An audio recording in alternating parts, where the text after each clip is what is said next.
하면서 바라는 것 중에 하나가 바로 성령의 사람이 되는 것이지요.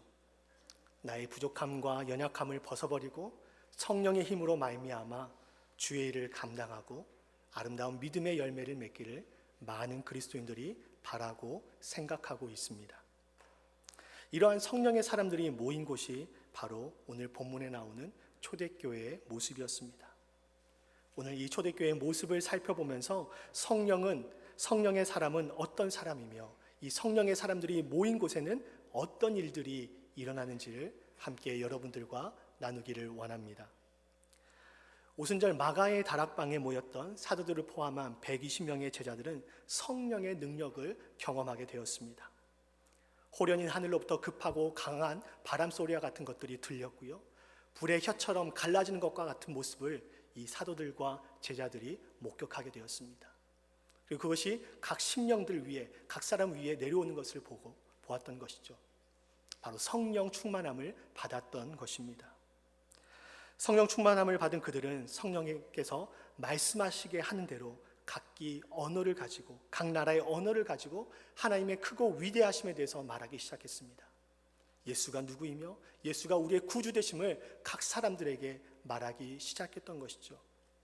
그리고 전 세계 각지에서 모인 사람들이 그 사람들의 말을 듣고 신기해하며 놀라했습니다. 이후로 성령의 충만함을 받은 초대교회 성도들의 모임과 사역 가운데는 하나님의 함께하심의 역사가 있었습니다. 교회는 날로 부흥했고 사도들의 사역 가운데 많은 이들이 그들의 전하는 복음의 메시지를 듣고 예수를 구주로 영접하는 일들이 일어났던 것입니다. 뿐만 아니라 사도들이 병든 자들을 위해서 기도할 때 그 병들이 떠나가게 되었고, 귀신 들린 자들을 위해서 기도할 때 그 귀신들이 떠나가는 역사가 일어났던 것입니다. 그런데 그런 그들에게 문제가 찾아왔습니다. 초대교회가 당면한 문제는 외부적인 문제가 아니라 내부적인 문제였습니다. 어떤 사람들은 성령님이 우리와 함께 하시면, 우리가 성령의 사람이 되면, 성령의 충만함을 받으면 우리가 하는 모든 일들이 잘 된다고 생각하는 사람이 있습니다. 우리가 가는 길에 거칠 것이 없다고 생각하는 사람이 있습니다. 그러나 그것은 잘못된 생각이죠.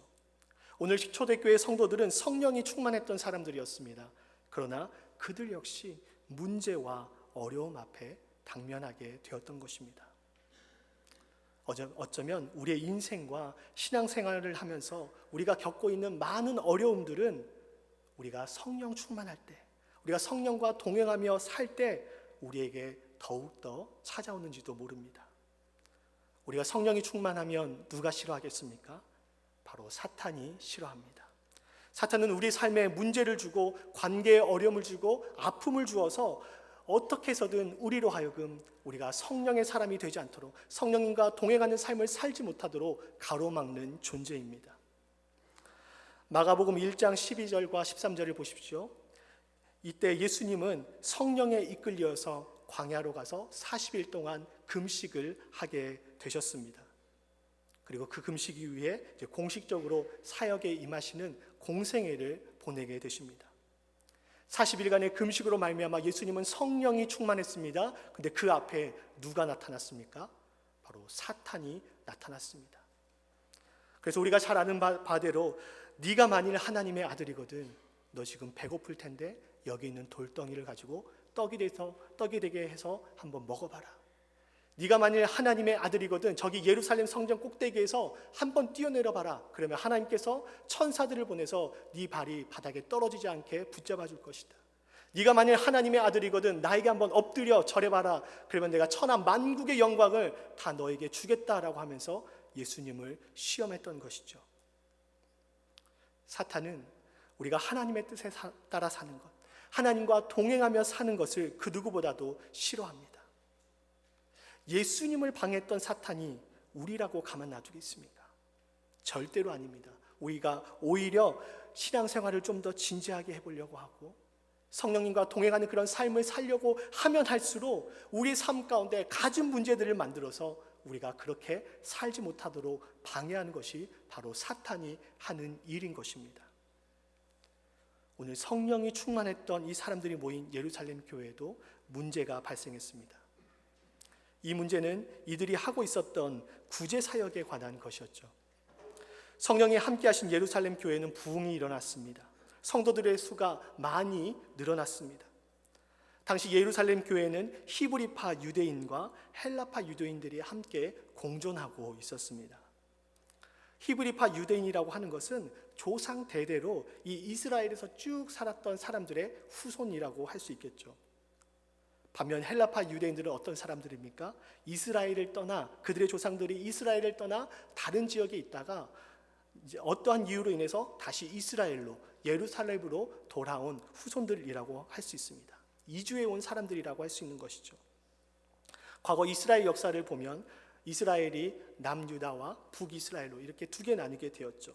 그리고 북쪽 그 북이스라엘은 기원전 722년에 아시리아에 의해서 멸망을 당하게 되었습니다.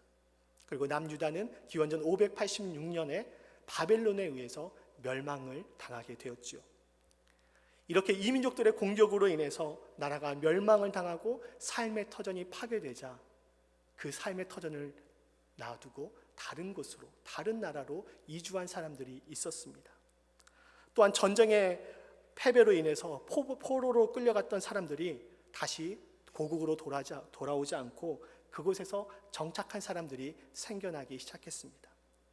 이렇게 세계 각처에서 흩어져 있던 유대인들을 우리는 디아스포라라고 부르는데요. 오늘 말씀에 등장하는 이 헬라파 유대인들은 이 디아스포라 유대인들의 후손들이라고 할 수 있습니다. 이들은 이스라엘 사람들이 사용하던 히브리어가 아닌 당시 통용되었던 헬라어를 모국어로 사용했던 사람들이었습니다. 쉽게 말하면 우리가 지금 캐나다에 살고 있습니다. 우리 1세들은 한국말과 한국 문화에 익숙합니다. 그런데 우리 2세들, 3세들은 어떻습니까? 한국말도 불편해하지요. 한국 문화에도 익숙해하지 않습니다. 외모는 한국 사람인데 우리 자녀들과 우리 손자, 손녀 세대들은 한국인이라고 할 수 없는 그런 정서와 문화를 가지고 있는 것이죠. 오늘 말씀에 등장하는 이 헬라파 유대인들은 이런 사람들이었습니다. 겉모습은 이스라엘 사람들이었습니다. 유대인이었습니다. 그러나 그들의 말과 행동, 그들의 사고 구조는 헬라 사람들, 이방인들과 똑같았던 것입니다.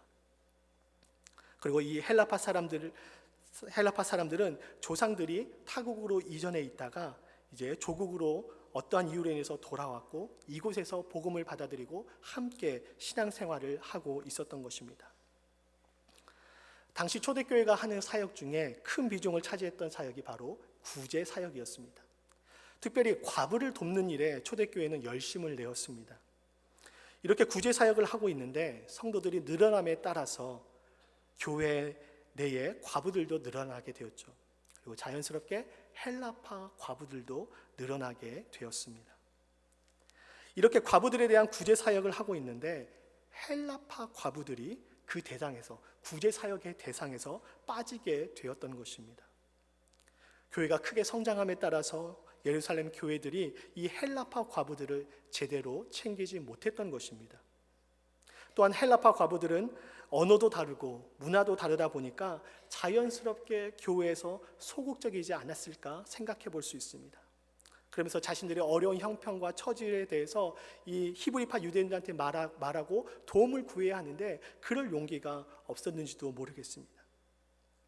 우리가 이민 왔을 때를 한번 생각해 보시죠. 말이 잘 통하지 않으니까 입은 있지만 말을 못하고 그러다 보면서 이제 어디를 가든지 우리가 자연스럽게 소심해지지 않았습니까? 아마 이 헬라파 과부들도 나이 들어서 이 고향 땅으로 이주해 왔는데 언어가 통하지 않으니까 그들 스스로도 아마 교회 내에서 소심해졌을 것입니다.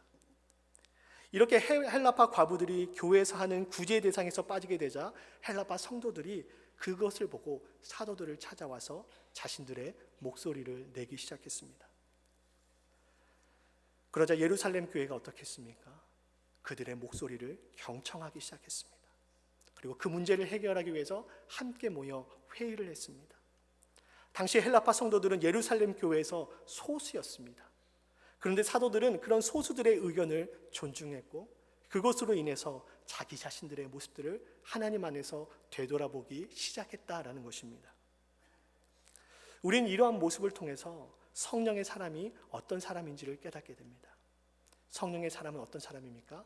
자기 자신을 되돌아보는 사람입니다. 만약 우리가 이 본문 말씀에 나오는 사도들이었다면 어땠을까요?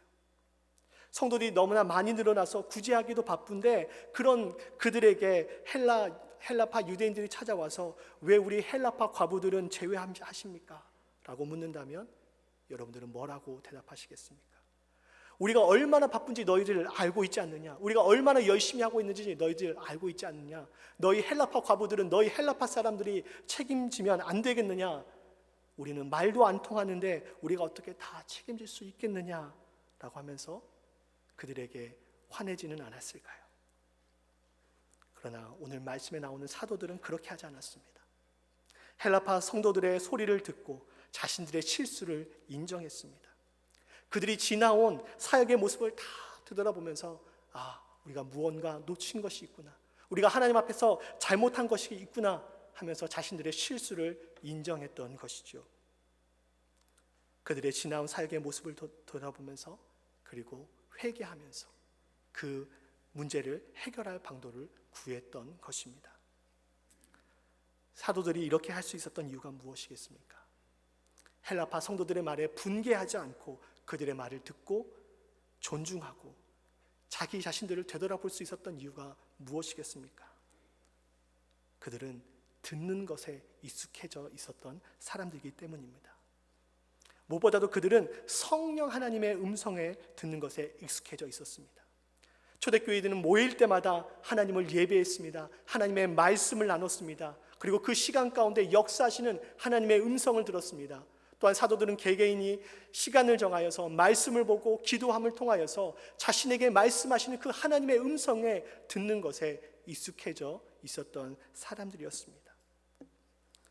요한복음 16장 13절은 이렇게 말씀합니다. 진리의 성령이 오시면 그가 너희를 모든 진리 가운데로 인도하실 것이다 말씀하셨습니다. 성령 하나님은 우리를 진리 가운데로 인도하시는 분이십니다. 초대교회 사도들은 이런 하나님과의 교제를 통해서, 이런 성령님과의 교제를 통해서 진리로 인도하시는 그 하나님의 음성 듣기에 익숙해져 있었던 사람들이었습니다. 성령님과의 교제를 통해서 그들의 부족함과 연약함을 인식하고 삶의 방향을 다시 재조정하는 것에 익숙해져 있었기 때문에 헬라파 사람들의 말에 쉽게 흥분하지 않고 분내지 않고 있는 그대로 것들을 받아들이며 그들의 삶을 되돌아볼 수 있었던 것이죠. 사도들은 자신들의 모습을 되돌아보았습니다. 그랬더니 성도들이 늘어나면서 자연스럽게 그들이 구제에 힘쓰는 시간이 늘어났던 것을 발견하게 되었습니다. 그리고 상대적으로 말씀을 묵상하고 기도하고 하나님의 음성을 듣고 복음을 전하는 그 시간이 줄어 있다는 것을 깨닫게 되었죠. 그래서 그들은 성령과 지혜가 충만한 7명의 사람들에게 칭찬받는 7명의 사람을 택하여서 그 구제 사역을 맡기게 되었습니다. 그리고 사도들은 다시금 그들의 주된 사역이었던 기도와 말씀 전하는 일에 전념을 했던 것입니다. 우리가 여기서 주목해 볼 것은 이렇게 세워진 7 지도자들의 이름입니다. 이들은 어떤 사람입니까? 우리 5절 말씀을 함께 읽도록 하겠습니다. 시작. 온 무리가 이 말을 기뻐하여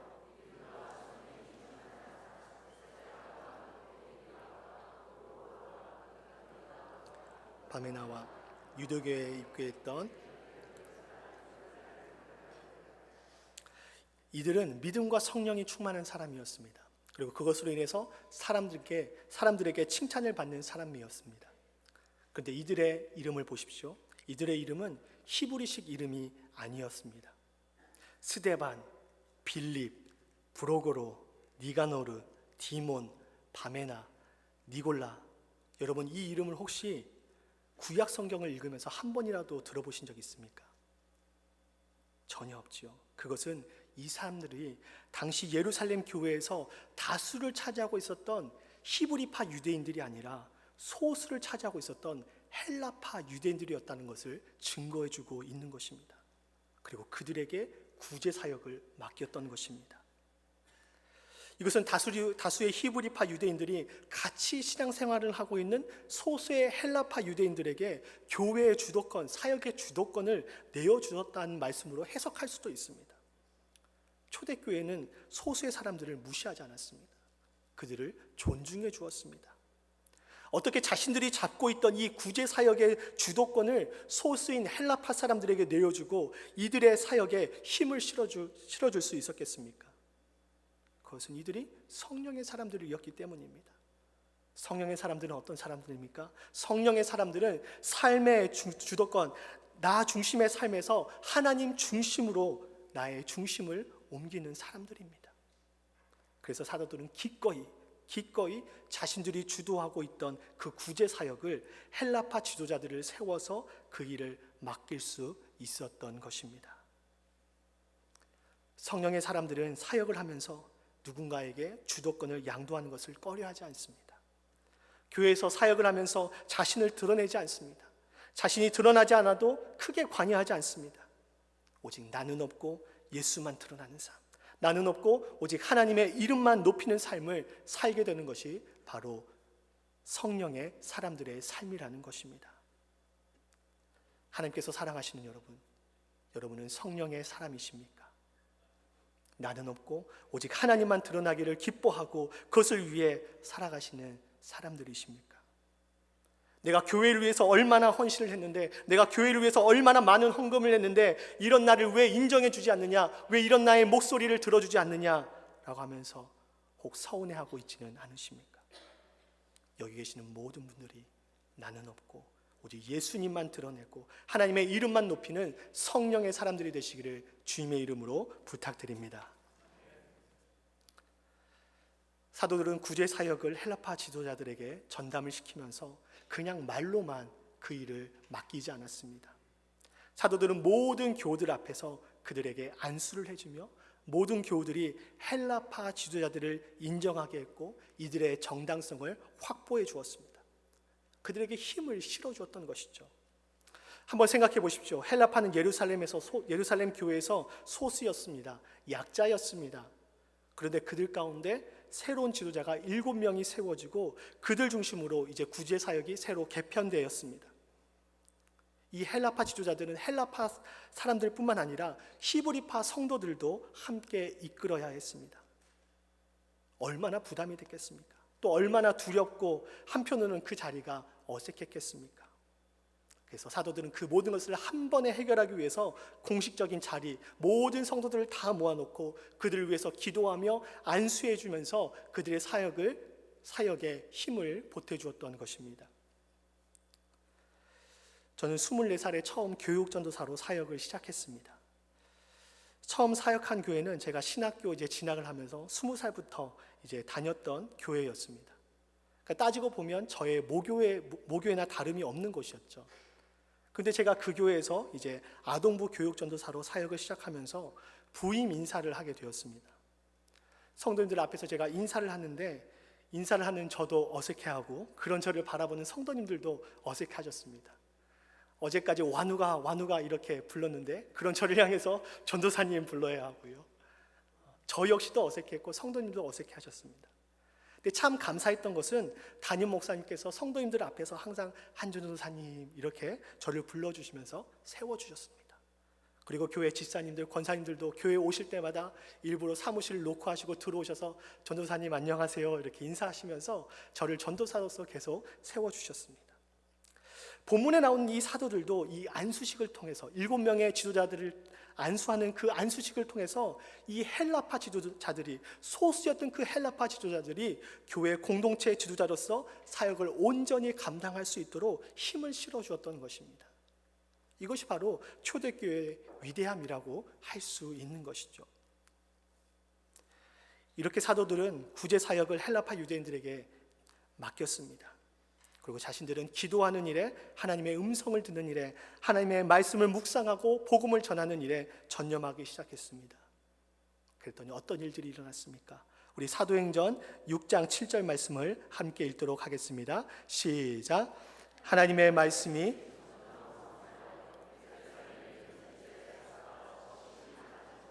허다한 제사장의 무리도 이 도에 복종하니라. 아멘. 할렐루야. 사도들은 그들이 놓쳤던 기본으로 돌아갔습니다.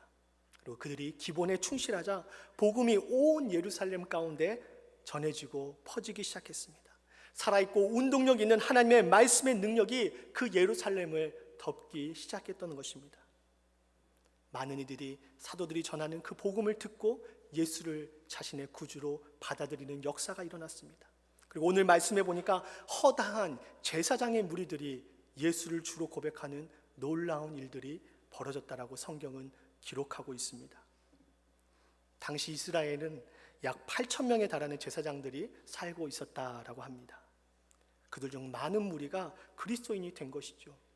이 이전까지는 일반 유대인들 중에서 예수를 영접하는 일이 있었지만 유대교의 핵심 중에 핵심 인물들이라고 할 수 있는 그 제사장들이 한두 명도 아니고 허다한 무리가 집단적으로 그 복음을 받아들였다는 것은 놀라운 일이 아닐 수가 없습니다.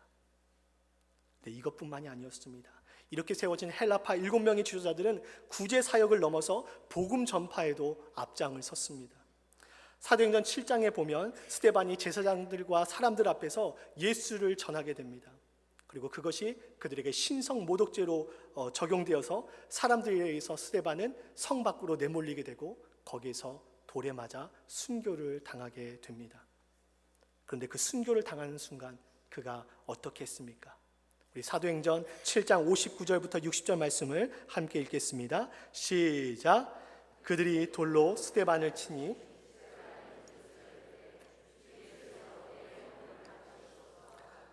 무릎을 꿇고 크게 불러 이르되 주여 이 죄를 그들에게 돌리지 마옵소서.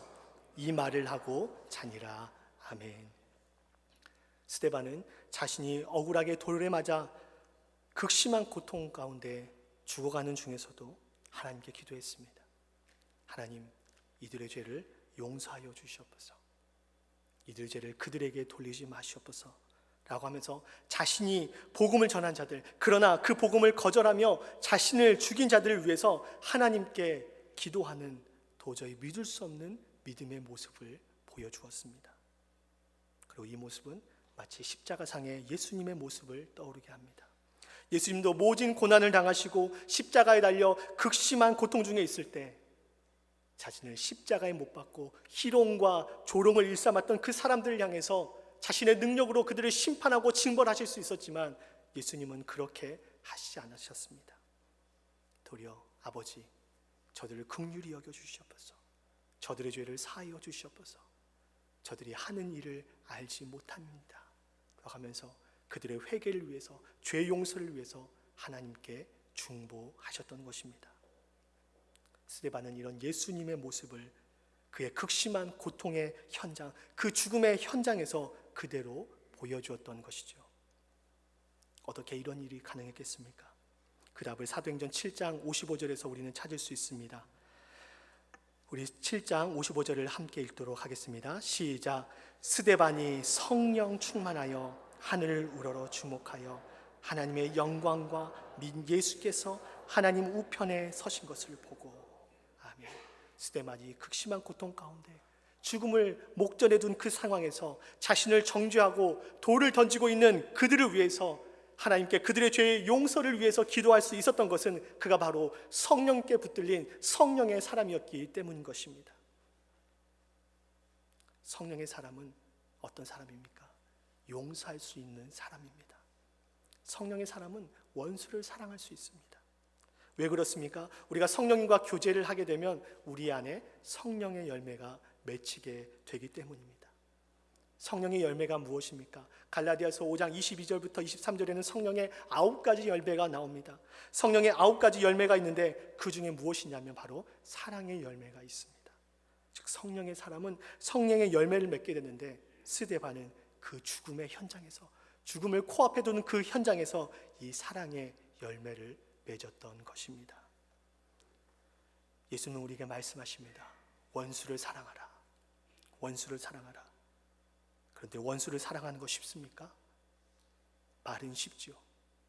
머리로는 할 수 있습니다. 우리의 생각으로는 할 수 있습니다. 그러나 그것이 여러분의 현실이 된다면 여러분들은 어떻게 하시겠습니까? 나의 자존심을 꺾었던 사람, 나를 무시했던 사람, 나에게 어떤 물리적으로, 육체적으로 또한 정신적으로 큰 피해를 준 사람을 실질적으로 용서하고 거기에서 그치는 것이 아니라 사랑으로까지 나아가는 것은 너무나 어려운 일입니다. 용서도 어려운데 사랑을 하라고요? 그건 불가능한 것입니다. 말이 되지 않습니다. 그러나 예수님은 그런 우리에게 말씀하십니다. 너희 원수를 사랑하라. 어떻게 이것이 가능하겠습니까? 어렵습니다. 그러나 우리가 성령의 사람이 되면, 성령님이 우리와 함께 하시면, 성령과 우리가 함께 하면 우리는 성령의 열매를 맺게 됩니다. 그리고 그 성령의 열매 중에는 사랑의 열매가 있다라는 것이죠. 그리고 그것을 통해서 우리가 원수를 용서할 수 있고 원수를 사랑할 수 있게 되는 것입니다. 그래서 우리는 우리의 힘으로는 원수를 용서할 수도 또 사랑할 수도 없지만 성령이 함께 하심으로 말미암아 우리가 성령의 사람이 되면 그 불가능한 일이 우리의 삶 가운데 현실이 되는 역사를 맛볼 수 있다는 것입니다. 저는 여기 계신 모든 분들이 성령님과 교제하고 성령의 사람이 되어서 원수를 용서하고 사랑할 수 있는 주님의 복된 자녀들이 될 수 있기를 주님의 이름으로 축원드립니다. 이렇게 세워진 헬라파 지도자들의 사역은 스데반의 이야기로만 끝나지 않았습니다. 7 지도자 중 한 사람인 빌립이 에디오피아 여왕 간다게의 내시를 만나게 되었습니다. 그래서 그에게 복음을 전해 주었고요, 세례를 베풀었습니다. 그리고 에디오피아로 돌아간 그 간다게의 내시를 통해서 에디오피아에 하나님의 복음이 들어가게 되는 역사가 이루어지게 되었습니다. 그리고 빌립은 이후에도 아소도와 가이사라에 다니면서 복음을 전파하는 복음의 일꾼으로 살게 되었습니다. 이런 이들의 모습을 통해서 사도행전 1장 8절에 말씀하신 오직 성령이 너에게 임하시면 너희가 권능을 받아 예루살렘과 온 유대와 사마리아와 땅끝까지 이르러 내 증인이 되시라 하는 그 예수님의 말씀이 성취되었던 것입니다. 성령의 사람들은 어떤 사람들입니까? 성령을 경험하기 이전의 모습과는 다른 모습으로 변화된 사람들입니다. 왜 그렇습니까? 성령은 우리를 변화로 이끌기 때문입니다. 우리가 앞서 살펴본 바와 같이 성령의 9가지 열매가 있습니다. 이 열매는 전부 성품과, 우리의 성품과 관련된 것들입니다. 우리가 성령님과 사귀어 살면 우리의 성품이 변하게 되어 있습니다. 우리의 삶 가운데 우리의 성품을 통해서 성령의 9가지 열매들이 나타나게 되는 것이죠. 그리고 이것이 결국 우리의 삶의 변화를 가져오게 되는 것입니다. 제가 좋아하는 사자성어 중에 금묵자흑이라는 사자성어가 있습니다. 까만색 먹을 가까이 하면 검어진다라는 뜻입니다. 우리가 성령님을 가까이 하게 되면 성령님을 닮아가게 됩니다. 성령님을 가까이 하게 되면 성령님의 성품을 닮아가게 됩니다. 그리고 성령의 열매를 맺게 되는 것이죠. 존 스토트 목사님은 진정한 기독교라는 책에서 성령의 은사에 대해서 다음과 같이 말씀하셨습니다. 하나님은 성령을 주신다. 우리는 성령님을 받는다. 실로 그리스도인들이 이제까지 받은, 앞으로 받을 혹은 받을 수 있는 가장 큰 선물은 하나님의 영, 성령이다. 성령님은 우리 인간들에게 들어오셔서 안으로부터 우리를 변화시킨다. 성령님은 우리를 사랑과 희락과 화평으로 채우신다. 성령님은 우리의 정욕을 잠재우고 우리의 성품이 그리스도를 닮도록 변화시키신다. 오늘날 인간의 손으로 만든 하나님의 거주하는 성전은 없다. 오히려 하나님의 성전은 그분의 백성이다. 곧 우리가 하나님의 성전이고 우리 안에 성령님이 거하신다는 것입니다. 하나님은 개개 신자들 그리고 그리스도인 공동체 가운데 거하신다. 우리가 성령님을 가까이 하면 우리는 성령의 9가지 열매를 맺을 수 있습니다. 그리고 우리는 성령의 인도하심 가운데서 삶의 변화를 맛보게 되는 것입니다. 성령은 우리의 삶을 그리스도인다운 삶답게 만드는 변화의 원천이고 원동력이 되는 것입니다. 사도 바울은 우리 그리스도인들을 향해서 그리스도의 향기다라고 고린도후서 2장 15절에서 말했습니다. 그리스도의 향기는 곧 삼위일체 되신 하나님 아버지의 향기요, 성자 예수 그리스도의 향기요, 성령 하나님의 향기입니다. 그리고 이것은 우리가 삼위 하나님을 가까이 할 때 우리 몸에서 배어나오는, 우리의 삶을 통해서 배어나오는 향기인 것입니다. 하나님께서 사랑하시는 여러분, 여러분은 지금 무엇을 가까이 하고 계십니까? 성령 하나님을 가까이 하시는 여러분들이 되시기를 바랍니다. 우리 죄 위에 죽으신 그 예수님을 가까이 하시는 여러분들이 되시기 바랍니다. 우리의 삶을 창조하시고 인도하시는 성부 하나님을 가까이 하시는 여러분들이 되시기를 바랍니다. 여러분의 삶 안에서, 여러분의 성품 안에서 성령의 열매들이 맺혀지고 삶의 거룩한 변화가 일어나고, 그런 여러분의 삶을 통해서 하나님의 사랑이 각 가정과 직장과 사업장과 우리가 내딛는 모든 땅 가운데 전해질 수 있는 선한 영향력을 바라는 성령의 사람들이 될 수 있기를 주님의 이름으로 축원드립니다. 아멘. 우리 시간 함께